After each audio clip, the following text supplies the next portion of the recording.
Mainit na usap-usapan ngayon ang tambalang Kim Chiu at Paolo Avellino matapos nilang magkasamang dumalo sa isang event sa Los Angeles. Suot ni Kim ang isang napakagandang gown habang nasa tabi niya si Paolo na lalong nagbigay ng eleganteng dating sa kanilang dalawa. Marami ang nakapansin na bagay ang dalawa, kaya't hindi maiwasan ng fans na kiligin sa kanilang togetherness.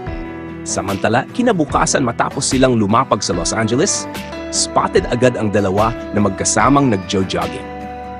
Talagang kapansin-pansin ang kanilang pagiging malapit sa isa't isa na siyang lalong nagpasigla sa espekulasyon ng kanilang malalim na samahan.